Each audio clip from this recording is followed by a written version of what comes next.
गर्भ गीता क्या है? गर्भ गीता बहुत ही अनोखा ग्रंथ है। इसमें संपूर्ण ज्ञान समाहित है। श्री कृष्ण भगवान जी का वचन है कि जो प्राणी इस गर्भ गीता का सद्भावना से विचार मनन करता है वह फिर गर्भवास में नहीं आता है। उसे जीवन मरण के चक्र से छुटकारा मिल जाता है।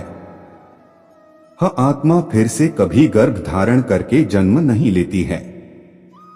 उस आत्मा को भगवान के श्री चरणों में स्थान मिलता है। ऐसा माना जाता है कि अगर कोई गर्भवती महिला गर्भ गीता का श्रवण करती है तो उसके शिशु की उन्नति होती है, संस्कारी शिशु की प्राप्ति होती है। अर्जुन उवाच, हे भगवन, कृपया बताएं कि जीव जब गर्भ में आता है तो वह किस पूर्व कर्म के कारण आता है। हे मधुसूदन, प्राणी जन्म के पूर्व गर्भवास का कष्ट भोगता है और जन्म लेते समय भी असहाय कष्ट पाता है।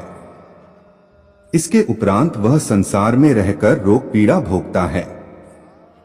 उसे बुढ़ापा आता है, प्राणी की मृत्यु भी होती है। अस्तु प्रभु जी, कृपया यह बताएं कि वे कौन से कर्म हैं जो प्राणी को जन्म मरण से रहित बनाते हैं।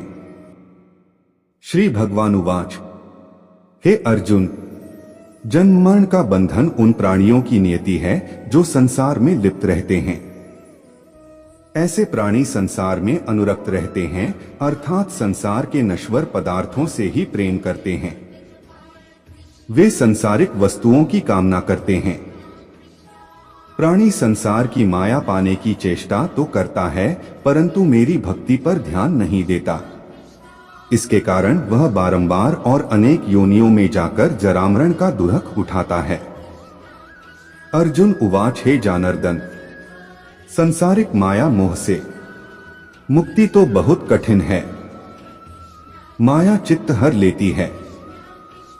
मन काम, क्रोध, लोभ, मोह और अहंकार रूपी विकार से घिरा मदमस्त हाथी है। तृष्णा रूपी शक्ति इसे प्रेरणा देती है। 5 विकारों में अहंकार प्रबल है जो कि प्राणी को नरक में ले जाता है। हे ऋषिकेश, इस मदमस्त हाथी को कैसे वश में किया जाए? मन को भक्ति में लगाने हेतु क्या उपाय करना उचित है? श्री भगवान उवाच, हे धनंजय, जैसे मदमस्त हाथी को वश में करने के लिए अंकुश की आवश्यकता होती है, उसी प्रकार मन को वश में करने के लिए अभ्यास द्वारा ज्ञान प्राप्त करना आवश्यक होता है। भक्ति और ज्ञान बराबर अभ्यास करते रहने पर ही प्राप्त होते हैं। अर्जुन उवाच, हे मधुसूदन, आपकी भक्ति के लिए कोई वनखंडों में जा रमते हैं और कोई वैरागी बनकर स्थान स्थान पर भ्रमण करते रहते हैं। हे प्रभु, कृपया बताएं कि आपकी भक्ति कैसे मिल सकती है। श्री भगवान उवाच, हे अर्जुन, मेरी खोज में वन वन भटकते सन्यासी अथवा स्थान स्थान पर जाने वाले वैरागी मुझे तब तक प्राप्त नहीं कर पाते जब तक उनके हृदय में मेरा निवास नहीं होता। तप अथवा वैराग्य का अह तो मेरी भक्ति पाने में बाधा डालता है। जटा धारण करने अथवा भस्म लगा वैरागी बनने मात्र से जीव मेरी कृपा का पात्र नहीं बन जाता। अहंकारी को तो मेरा दर्शन सुलभ ही नहीं होता। मैं शुद्ध हृदय वाले सतत अभ्यासी ऐसे जीव को मिलता हूं जो काम, क्रोध, मोह, ममता और अहंकार से परे हैं। अर्जुन उवाच, हे माधव, प्राणी 5 विकार जनित प्रवृत्ति के कारण लौकिक जीवन नष्ट कर लेता है।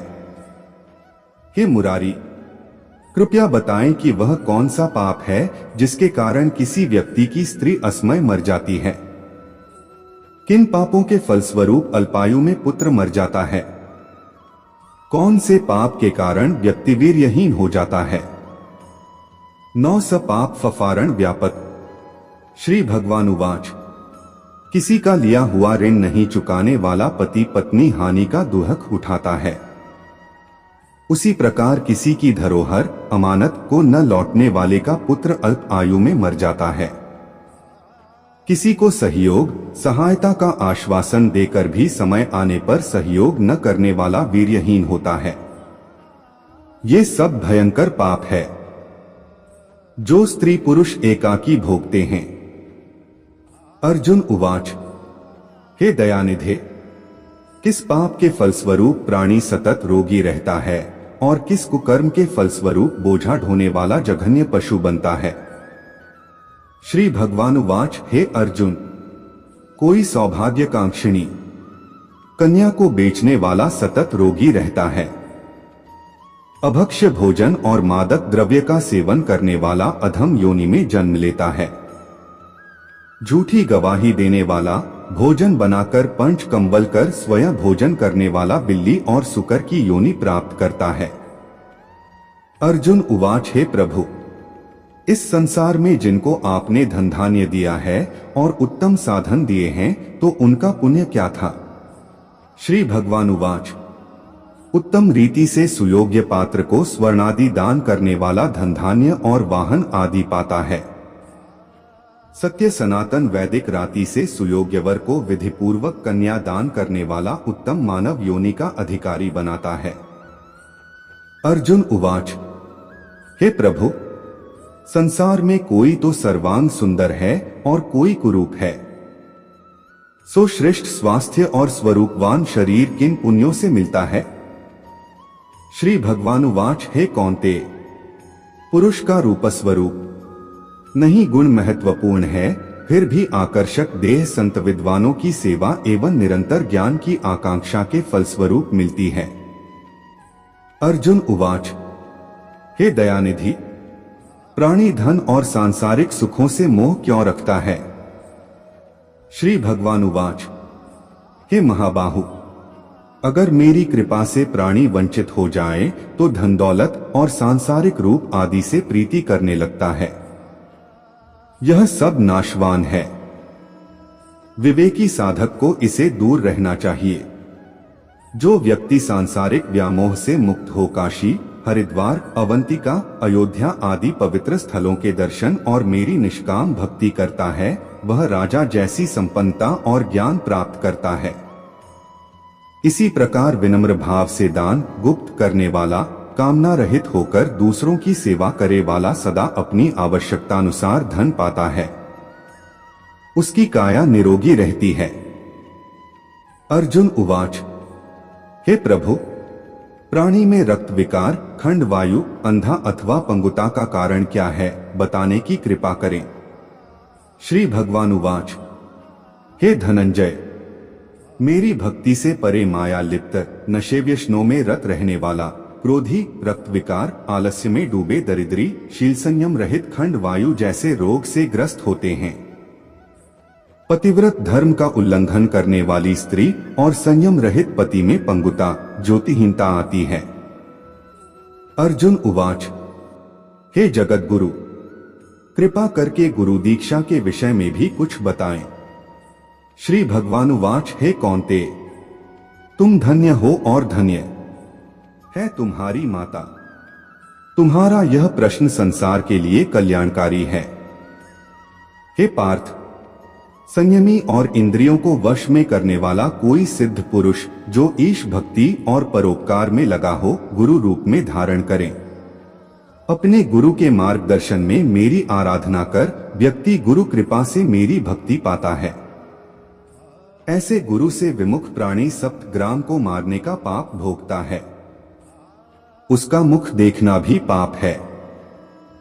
जैसे मदिरा भांड से सटा गंगाजल अशुद्ध हो जाता है, उसी प्रकार गुरुद्रोही गृहस्थ साधक की साधना निष्फल रहती है।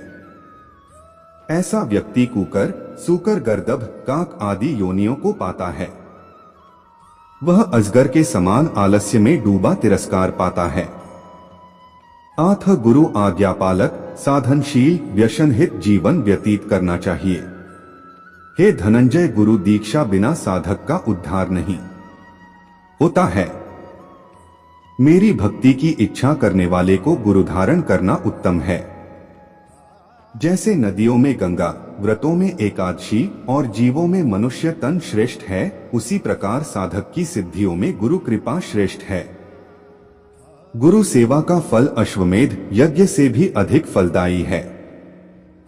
अच्छी बातें केवल पढ़ने के लिए, प्रसंग है कि साधु, गृहस्थ, इंजीनियर, अध्यापक, डॉक्टर, वकील, राजनेता, वैज्ञानिक ये सभी बच्चे के रूप में अपनी माता से ही जन्म लेते हैं और उन्हीं की गोद में संस्कार पाते हैं। अतः यदि माताएं शुद्ध संस्कारी होंगी तो बच्चे भी शुद्ध संस्कार प्राप्त करते हुए बड़े होंगे। पत्नी का काम है कि वह विवेक पूर्वक घर परिवार को चलाए। इस प्रकार परिवार सुधार के संदर्भ में स्त्रियों का बहुत बड़ा दायित्व है, इसलिए उनका आदर आवश्यक है। आदर तो एक छोटे सदस्य का भी होना चाहिए। फिर गृहिणी, जन्मदात्री और संस्कारदात्री का आदर करना अत्यंत आवश्यक है। वृद्धों का शरीर बल लुट जाता है, परिवार पर से उनका शासन भी धीरे धीरे हट जाता है। अतएव अधिकतम वृद्धों के मन में निराशा, रूखापन और असंतोष उत्पन्न हो जाते हैं। इसलिए वृद्ध धीरे धीरे थोड़े चिड़चिड़े हो जाते हैं। उनकी थकी दृष्टि में चारों ओर सूनापन दिखाई देता है। अतः परिवार के स्वजनों का कर्तव्य है कि वे वृद्धों को पूरा सम्मान दे, उनकी सेवा और आदर करें। परिवार वाले वृद्धों को यह अनुभव न होने दें कि उनका उस घर में कुछ नहीं रहा। वृद्धों को ऐसा लगे कि परिवार वाले हमारे अनुगामी हैं। दूसरी बात, 10 दिनों के बाद तुम भी वृद्ध हो जाओगे। जो आज वृद्धों की आवश्यकता है वही तुम्हें 10 दिनों के बाद चाहिए। अपने ही कर्मों के फलभोग सबको मिलते हैं। अगर तुम वृद्धों की सेवा किए रहोगे तो तुम्हें भी बुढ़ापे में सेवा मिलेगी। अपने को सेवा की आवश्यकता पड़े या न पड़े, हम वृद्धजनों की सेवा करें तथा उन्हें सम्मान दें। गृहस्थ तथा मठाधीशों का परम कर्तव्य है दरवाजे पर आए हुए अतिथि एवं अभ्यागत का यथायोग्य सत्कार करना। यह भारतीय नीतिशास्त्र का नियम है। अभ्यागत गुरु के समान आदरणीय है।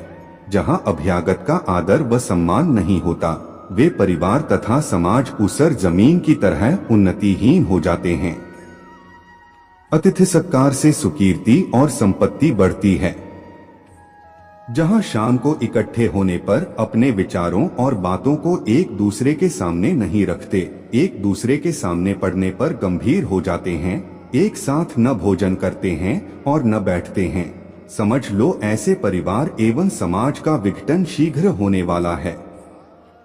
परिवार एवं समाज के लोग जब शाम को इकट्ठे होते हैं तब वे यदि एक दूसरे से हंस कर बातें करते हैं और मालिक को अपने अपने कामों का लेखा जोखा देते तथा एक दूसरे को निश्चल होकर बताते हैं, तब यह निश्चित समझा जाता है कि इस परिवार एवं समाज के लक्षण शुभ हैं।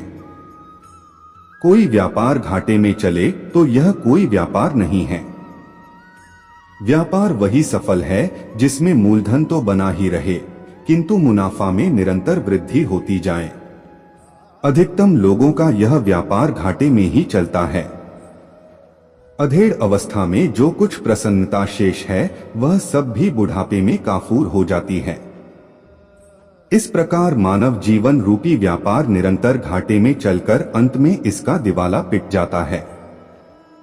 बहुत कामना, अहंकार, प्राणियों से द्वेष, बात बात में क्रोध एवं द्रोह, असहनशीलता, कुछ भी घाटा न उठाकर थोड़े थोड़े में मुकदमेबाजी आदि करके लोग अपनी जिंदगी को नर्क के जैसा बना लेते हैं। हंस कर प्रसन्नता में जीने योग्य जीवन को ईर्ष्या, द्वेष, दुख, संताप में जल जल कर जीते हैं। सब भौतिक सुख सुविधाओं के पा जाने पर भी संसार के अधिकतम लोग निरंतर नरक में जीते हैं।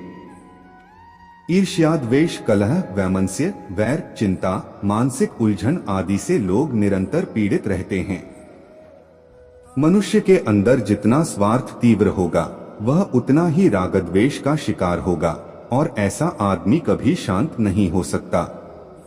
धन चाहे थोड़ा हो परंतु मन पवित्र हुए बिना जीवन में सुख नहीं मिलता। मन की पवित्रता के लिए संतों एवं सज्जनों की संगति और मन में शुद्ध और अच्छे विचार चाहिए। जीवन का आखिरी हिस्सा बुढ़ापा है। कहा जाता है कि अंत अच्छा तो सब अच्छा है, परंतु दुर्भाग्य है कि अधिकतम लोगों का बुढ़ापा सर्वाधिक दुखपूर्ण हो जाता है।